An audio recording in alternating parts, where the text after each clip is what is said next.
certain businesses are very scalable. Okay. And the more you put money into it or you expand, the more margin you make.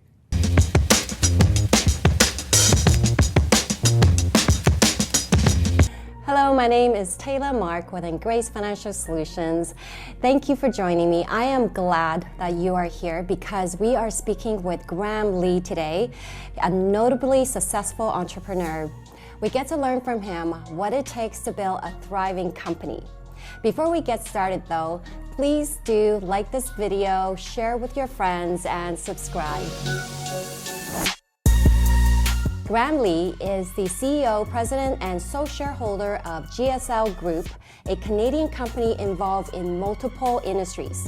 And when I say multiple, I really mean it. GSL Group builds and operates facilities like Planet Ice, owns a hockey team, provides entertainment by producing key concerts for famous personalities like Jan Arden and Bryan Adams. He develops hotels and shopping centers, has a division in food and beverages, and is involved in media and sports, and so the list goes on and on. You started your first business when you were 5 years old selling Halloween candies. So growing up, what inspired you to be so creative and making money at such a young age? I think it was the freedom of being able to make decisions on your own. And I think maybe when I was young, I realized that if I didn't have my own source of income, which is very young at 5, Yes. I realized that I could buy my own candy or, do my own things, and that stuck with me ever since I was a kid. And it's the same as I am now. I wish I was like that at 5. I don't think so, though. So your parents, Robert and Lily Lee, they are well-established business leaders and philanthropists here in Canada. Yeah. How did they influence you and inspire you to think differently and to be a success story in your own right? I don't think they were the type of parents that would sit you down and explain, here's how it's done. It was a lot through example, and they are beautiful people, and they give back, and they were part of families that gave back as well. So I had a lot of role models within my family, and they didn't feel they were the role model. They introduced us to people that were role models. So we were always connecting with their friends that were influential in the community or in the world, and they had a big influence on me as well. So just the exposure of people giving you that example of what it's like to be in that situation where you got this incredible integrity and class, and that's what motivated all of us. How fortunate. Yeah. How fortunate to have parents like that. Yes. You are married with 4 beautiful kids, as I saw. Yeah. What's your definition of success for your children, and what do you do to teach them to reach for that success? I think success is in many different forms today versus I would say in the older days would be around asset accumulation or wealth, money. I think today it's more about what you can provide to the community, what's important to you as a passion. Like if they're successful in sustainability, and it's not a profitable thing, but it's an important thing for communities, that's okay. I just want to make sure I create the environment to give them the opportunity to do whatever they want to do and to reach their highest potential. And that's all I ever do with anybody, whether it's our company or with my kids, is to create that environment for them to succeed. You mentioned that you developed a business plan when you were still in university, and that essentially led to where you are today with GSL Group. Yes. What are some steps that you took in establishing a solid foundation in your company? I've always been a real analytical person. So whenever I looked at a possible investment, I always made sure the downside was covered and the upside was unknown. So from a risk assessment point of view, I was very strong. from an upside point of view, I didn't know.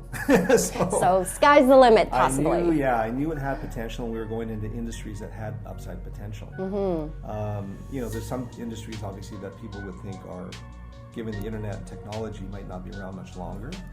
But I think that's the challenge today, is picking one that you feel has got upside potential with the changing world. So when I was doing my assessments when I was younger, I just felt real estate was probably the safest thing to get into. And that's become the foundation of everything I do now, because it's a very safe type of investment. It provides cash flow and provides capital appreciation. And then we can dabble into different operations and things I really like to do around and using technology to make things more efficient. But I use the real estate as the base. Yeah.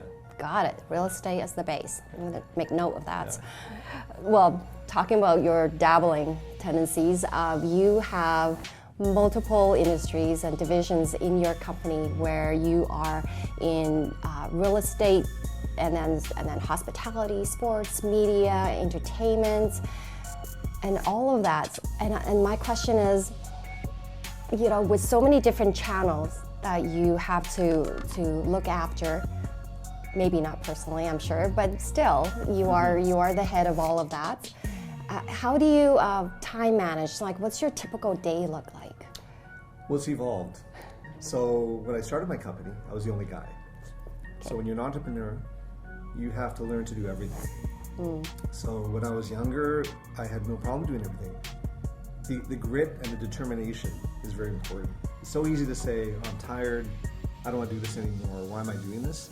But if you really have a goal in mind of creating something that's of value, you got to keep pushing yourself. So at the beginning, it was just me. Yeah. And as time evolved, obviously we got bigger. And I started to realize that I can't manage this all myself anymore. So the next step was to hire the right people and learn to delegate and have trust and reliance on the fact that, I think they can do a better job than I can. So then you start surrounding yourself with people that can actually do more and better work than you can. And then now it's managing them. And that process has evolved as well now, which is creating a system of reporting, of templates, that I can have my pulse on what's going on, provide my assistance through connections or any advantage I can help give them. Again, with all the purpose in mind of creating an environment for them to succeed. So I want them to succeed beyond their own expectations. Yeah. And for me to do that is to create that flexibility, the freedom of thinking, creating that entrepreneurial spirit within themselves, but also using my connections or whatever I can to help them. And that's where we are now. When you first started the company, did you have a master plan with the intention to add on all these different divisions? Or it was one of those things that you started one thing and then kind of led to another and another, and it just made sense in that moment? It's interesting when I look back now. It looks very synergistic and very well planned out. But as you say, when I started, it was, okay, I'm out of school. What do I do to create value? And so I focused on real estate at the beginning. We got involved in ice rinks, and we got involved in music, and then we got involved in the internet stuff. And now when I look back, it all had some synergies around social engagement, which maybe subconsciously is always what I wanted to help with in the community more of, which is bringing people together. One of my concerns is this hyper-individualism we seem to have these days. So the more I can do to get people out and connect and bump into people, the better it is. And there's been studies on things like collisions, for example, and you can read about this on the internet. And car collisions? No, people collisions. Okay. Yes. So they call it collisions, and you bump into someone on the street, and science, well, maybe not science, but it's proven that the more collisions and the bumping into people, the more productive and the more innovative the community is. It's kind of like sharing ideas, right? Going back in time. Back in the days when we actually didn't have the computers to be stuck on, or even a TV, perhaps. Yeah, exactly. Yeah. I like that. Yeah. Good idea. Well, except for the video. Watch the video. So.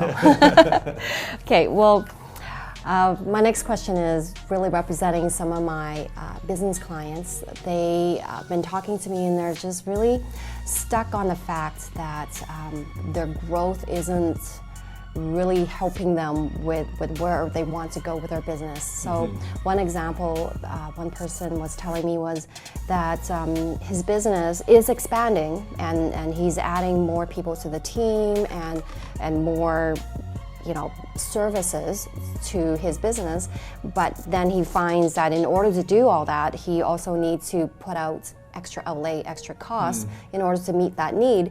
And at the end of the day, it's just like spinning his wheel. He's not really getting ahead as he wished to. And so I guess the question to you is, where do you think he should focus in on in his business in order to really see the growth that he needs or he wants? Well, I guess it depends on what you're doing. Like certain businesses are very scalable. Okay. And the more you put money into it or you expand, the more margin you make. So, but if it's not like that in a particular business where you keep spinning your wheels and you put more and more money in, costs keep going up and your margins, you're not making more money. Exactly. That's a business I think you need to rethink. Okay. But if, for example, if you're in the restaurant business, so you've got one good restaurant, it makes pretty good money, it seems to have a good following, you do a second one, now you're making double what you're making before. Like there's a guy I know that owns restaurants and he goes, well, each one makes, so much, but I've got 100 of them, right? And we get up 100 times whatever that one restaurant was making, then you've got somebody that's very scalable. If you look at also, for example, efficiencies, so maybe there's ways of, in a particular business, that you can do something different, a different way of doing it. Okay. And with technology today, there's a lot of efficiencies you can find in existing businesses that maybe other people haven't found yet. For example, in our business, one of them is the ice rink business. And it's not an innovative type business, but we found ways of using some technology, some efficiencies to reduce the cost to operate. And so now we can, every time we want to build a new one, we know we're getting that same cost efficiency on new buildings we're building. I think it really depends on the business you're in though. And the more scalable it is, the better you'll have the chance that the more you spend, the more you can make. What motivates you to get up each day? Yeah, I think ever since I was a little kid, I don't know why, when I was young, I thought about this stuff, but it seems to be around 5 years old, I became an entrepreneur. I learned at 5 that I want what I already have. So it made me happy. So I was happy with things I had because I had the worst toys on the street. Okay. And I would come home and say, well, why want what that guy had? I might as well want what I had, even though they're not as good. And I trained myself to say, okay, what I've got, I'm happy with. Okay. So where that got me today, I guess, is that, even though I'm content with things, I kept creating plateaus for me along the way that I could be content along the way. And that's the personal motivation. I think what I realized along the way too, though, is that if you have a certain skill level or you have a certain opportunity to do something good for the community that's bigger than yourself, you can't waste that. Yes. And when I look back, I was very fortunate with the upbringing I had in the community I lived in, that I was exposed to a lot of stuff. And I could see, okay, I've got a certain skill level, I've got certain things I could do. I don't want that to go to waste. So it's always been, to me, is that, you've got to use what you've got for the best purposes for your community, something that's bigger than yourself. It's not about me anymore. And obviously you've got to get past the stage of survival, right? You want to get past the stage where you feel comfortable, you can provide for your family. Right. You can provide, really you don't need much anymore today. Everybody's got the same phones. Healthcare is going to get better. So if you're doing something bigger than yourself, it's an amazing driving factor that really motivates you.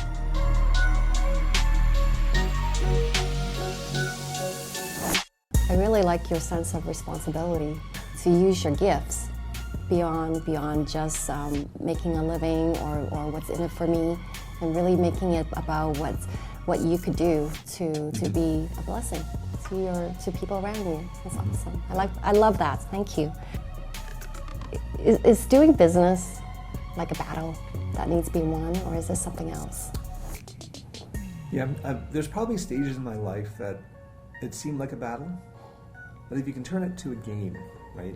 A game, okay. A game as in that the outcome, obviously, you don't want to lose, but you don't want to take it that seriously. And it's the end of the world if something doesn't work. Right. Failure is common. You know, I failed at a lot of things going along my route to where I am today, and it teaches you a lot of stuff when you fail and you come back. It teaches you about risk. It teaches you how to analyze things very closely. But I think if you think of it as a battle, it's always going to be very stressful. And you know, if it's a game and it's about anxiousness versus anxiety, it reduces your stress level as well. So it makes it more clearly focused on what you're trying to do. If you're stressed, you know, you're not making the right decisions either. So anyways, to answer your question, I try not to make it look like a battle, but I know everybody has to go through that stage at some point in their life. Yeah. And once you make it through, then turn to something more fun, you know, and a little less stressful. Yeah. Fair enough. Yeah. What's next? What's next for you or for GSL? What's the next industry that you're thinking to step into? We're really moving into technology, looking at the businesses we're in and finding ways to make them more efficient using technology. And I think that's probably a good place for young people to think about, is if you're in a business, you can see where those inefficiencies are. And the young people today really understand technology, and they can teach the older generation a lot about technology. And I think those are the greatest opportunities still. The low-hanging fruit of the Ubers and Airbnbs are all gone. Okay. So now you need to get into a business and identify those when you're inside a business that other people can't easily figure out. So that's what we're doing with some of our businesses. Because we're involved in hockey, we're working with areas in China to help with their programs around hockey and developing training programs, and cool. And that's a very community-oriented thing to help them out. And just keep expanding what we're doing, like all around bringing people together. And how do we do that more effectively and more efficiently? Awesome. Yeah. Thank you so much. Thank you so much for taking the time and being so candid, and your shrewd business sense is really educating me and really helping me, I'm sure, with our audience as well. So thank you so much. You're welcome. Thank you for tuning in. I'd love to hear your feedback by writing on the comment section below. And don't forget, like this video, share it with your communities, and subscribe if you have not done so. In Grace Financial Solutions, financial success made simple.